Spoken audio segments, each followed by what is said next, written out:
Ang delivery rider sa gabi. Ang ikalawang yugto. Makalipas ang ilang linggo mula sa insidenteng iyon sa lumang bahay, si Gilbert ay tila binabangungot ng gising. Hindi man niya muling tinaak ang daan patungong masukal na bahagi ng lipa, hindi pa rin siya nilulubayan ng alaala. Lahat ng salamin na madadaanan niya, kahit mga rear view ng kotse o salamin sa banyo, ay kanyang iniiwasan. Tuwing gabi, pilit niyang isinasara ang mga kortina upang huwag makita ang sarili sa refleksyon. Ngunit kahit ang kanyang sariling anino ay tila hindi na kanya. Isang gabi, habang nasa Zumba session, napansin ng kanyang mga estudyante na wala sa sarili si Gilbert. Ang kanyang mga galaw ay hindi na kasing sigla gaya ng dati. At tila may kung anino na sumusunod sa kanya habang gumagalaw. Kuya Gilbert, okay ka lang? Para kang may kasama. Wika ng isa sa kanyang estudyante na si Lisa. Umiti siya ng pilit. Wala to, puyat lang. Pero ang totoo, tuwing sasayaw siya, nakikita niya sa mga salamin sa gym ang isang puting figura sa likod niya. Hindi gumagalaw, walang mukha, tila bang minamanmanan siya.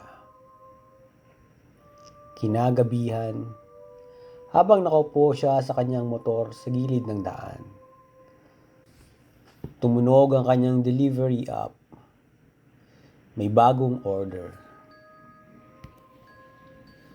Nanlamig ang kanyang buong katawan. Paano muli? Tinanggal niya agad ang order. Pero ilang segundo lang ay muling lumitaw ito. Pinindot niya ang decline, ngunit ayaw mag-respond ang app. Biglang tumigil ang oras. Wala nang gumagalaw sa paligid. Tumigil ang hangin. Wala nang tunog ang mundo, maliban sa isang boses mula sa likuran niya. Hindi mo ba ako na-miss, iho? Paglingon niya, wala namang tao. Nang buksan niyang muli ang app, nakalagay na order confirmed, ETA 30 minutes. Muli siyang bumagtas sa parehong daan. Ang mga poste ng ilaw ay tila mas malayo sa isa't isa. Ang mga anino ay mas humahaba. Ngunit sa pagkakataong ito, hindi siya nag-iisa.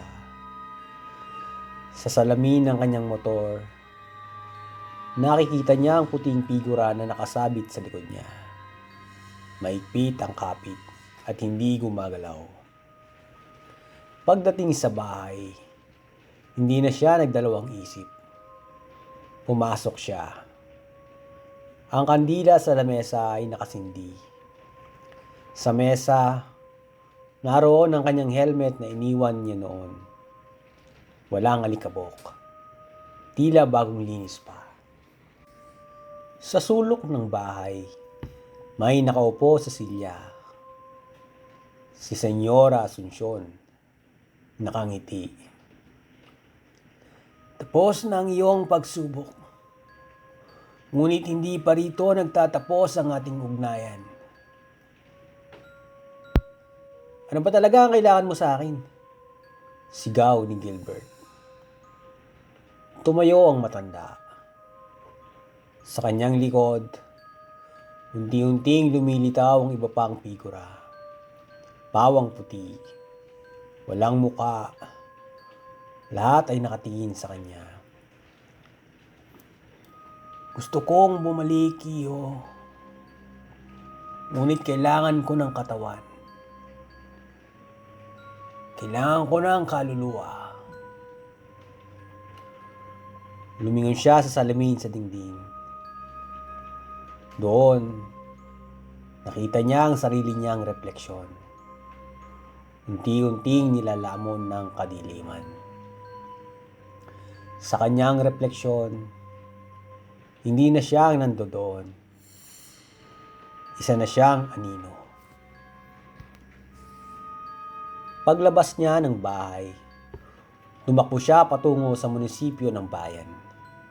Doon niya hinanap si Mang Luis, ang matandang tagalinis na minsan nang nagsalaysay sa kanya ng kasaysayan ng bahay. Nakita niya ito sa sementeryo, naglilinis ng mga nitso. Mang Luis, kailangan ko ng tulong nyo. May multo. May salamin. May babaeng gustong kunin ang katawan ko. Nagiba ang mukha ng matanda. Salamin? May nakuha ka bang salamin doon sa bahay? Wala po. Pero palagi ko siyang nakikita. At ako mismo, nawawala ako sa salamin. Umiling si Mang Luis. Ang salamin na iyon ay nilikha ng isang mangkukulam. Ginamit niya iyon upang bitagin ang mga kaluluwang hindi matahimik. Kapag ang refleksyon mo ay naiwan sa salamin, unti-unting ikaw ay nagiging bahagi nito. Kapag natapos ang proseso, hindi ka na makakabalik. Paano ko ito mapipigilan? Bumalik ka sa bahay. Hanapin mo ang orihinal na salamin. Wasakin mo ito. Ngunit tandaan mo, kapag ikaw ay nagdalawang isip, baka hindi na ikaw ang lalabas mula roon. Gabi, muling tinahak ni Gilbert ang daan. Ngunit ngayon, dala niya ang basbas ng isang albularyo. Banig na may mga dasal, langis na itinapal sa kanyang noo, at isang krusipihong bakal. Pagpasok niya sa bahay, hindi na ito madilim. Sa halip, tila isa itong altar. May mga kandila. Mga larawan ng mga mukhang wala ng mata. Sa gitna ng sala, naroon ang isang malaking salamin na may ukit sa gilid. Lumapit siya. Sa salamin, nakita niya mga figurang puti, nag-aabang. Ngunit nasa gitna nila ang kanyang refleksyon. Nakangiti, ngunit hindi siya. Iba ang aura. Iba ang galaw. Huwag mo akong sirain. Wika ng refleksyon. Mas maganda ang buhay dito. Wala kang sakit. Wala kang takot. Ikaw, hindi ikaw ang ako. Isa kang multo. Hinampas niya ang salamin ng krusipihong bakal. Isang matinis na sigaw ang malingaw-ngaw. Nabasag ang salamin. Lahat ng figura ay naglaho. Ang bahay ay lumamig. At ang katawan ni Gilbert ay bumagsak sa lupa. Nagising siya sa ospital.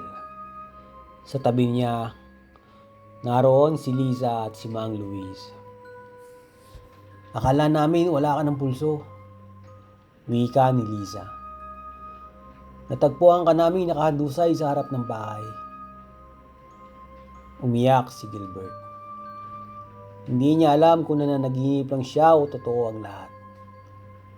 Ngunit paglingon niya sa salamin sa tabi ng kama, nakita niya ang kanyang refleksyon. Ngunit ito'y tumalikod kahit hindi siya gumalaw.